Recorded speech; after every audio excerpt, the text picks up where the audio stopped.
With the crack of his whip, the suavely dressed rogue rips his foe's weapon from their grasp. A battle cry is heard as the hulking barbarian forces her adversary into the light of their druid's primal magic. Skillfully, the fighter tucks and rolls through the legs of the looming ogre, readying himself for a coordinated strike with his allies. Such scenes as these are common in many depictions of fantasy today, but what are the rules for engaging in such maneuvers in the 5th edition of Dungeons & Dragons? Today, I would like to explore the expanded list of optional actions in combat which can be found on page 271 of the Dungeon Master's Guide. Having been relegated to the back of the book, all the way in Chapter 9, these rules often go overlooked. So, let's go through these optional actions one by one and discuss how beneficial it would be to include them within your own games. Let's begin at the bottom and work our way up, starting us off with the Tumble and Overrun actions. I'll discuss these two together as they are very similar overall.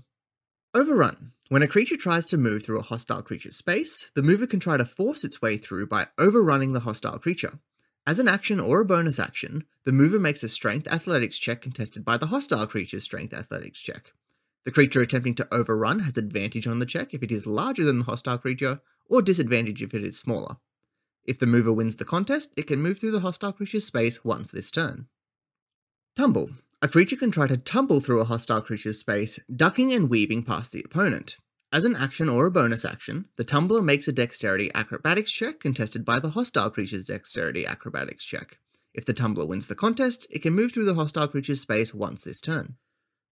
So obviously, the major difference between these two actions is the use of either acrobatics or athletics to resolve the contest. Beyond that, trying to overrun a foe has the added difficulty or ease based on its foe's size. The first thing we can make note of is the interesting allowance of using these actions as either a bonus action or an action. However, since neither include any written negation of the enemy's opportunity attack, you'll need to use your action on the same turn to disengage if you were intending to make your way past the enemy.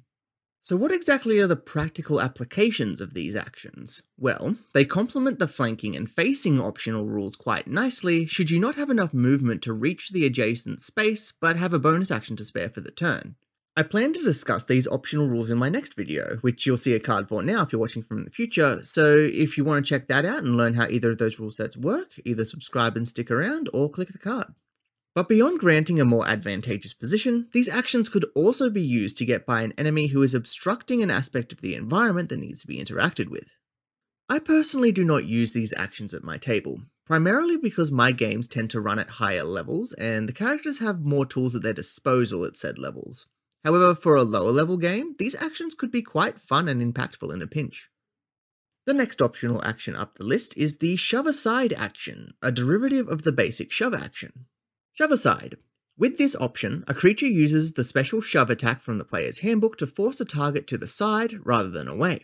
The attacker has disadvantage on its strength athletics check when it does so. If that check is successful, the attacker moves the target 5 feet to a different space within its reach.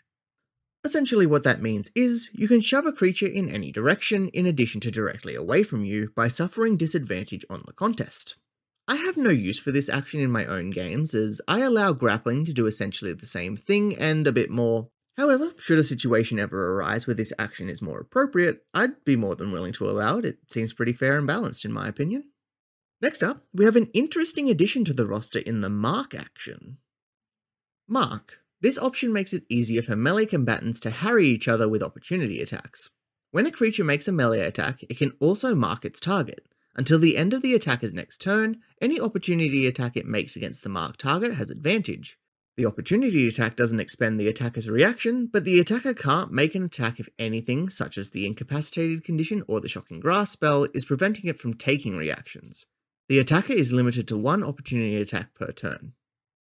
I said interesting because, depending on the style of the DM, this could either be a really strong addition to the game, or one that would suffer infrequent actual benefit.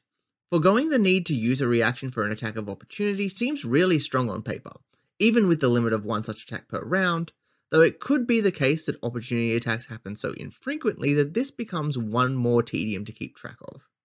Some DMs house rule that standing up from prone provokes opportunity attacks, so this ability would be quite overpowered in such cases. But beyond that, this is another ability that would likely only work in specific niche styles of play.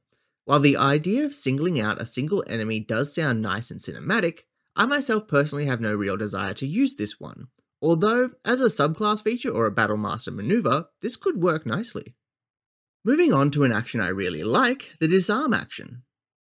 Disarm. A creature can use a weapon attack to knock a weapon or another item from a target's grasp. The attacker makes an attack roll contested by the target's strength athletics check or dexterity acrobatics check. If the attacker wins the contest, the attack causes no damage or other ill effect, but the defender drops the item. The attacker has disadvantage on its attack roll if the target is holding the item with 2 or more hands. The target has advantage on its ability check if it is larger than the attacking creature, or disadvantage if it is smaller. This one mostly speaks for itself. You forego doing damage to a target in order to attempt to knock an item from their hand. I can easily imagine an Indiana Jones style of character making heavy use of this action. I do take one small issue with this action though, in that the attacker is inherently at more of an advantage than the target, as most if not all creatures have access to an attack roll with which they are proficient, and not all creatures have one of those defending skill proficiencies, especially since this reads in a way that seems like it can be used on shields.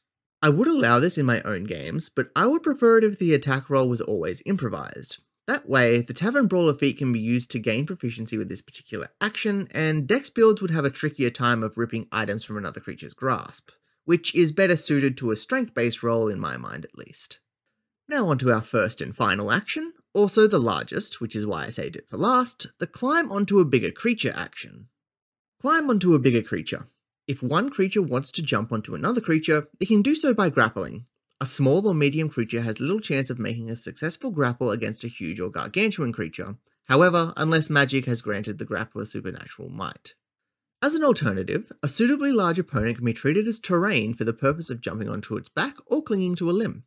After making any ability checks necessary to get into position and onto the larger creature, the smaller creature uses its action to make a strength athletics or dexterity acrobatics check contested by the target's dexterity acrobatics check.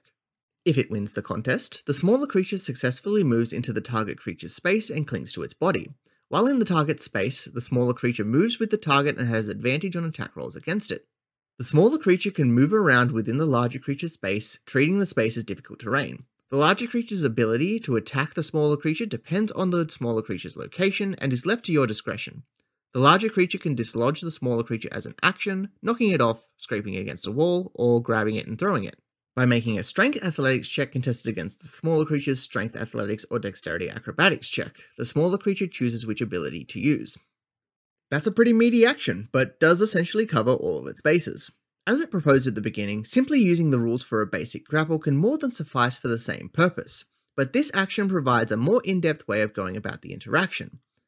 It is my opinion that affording the climber a choice of skill checks and restricting the target to only acrobatics is a little backwards though.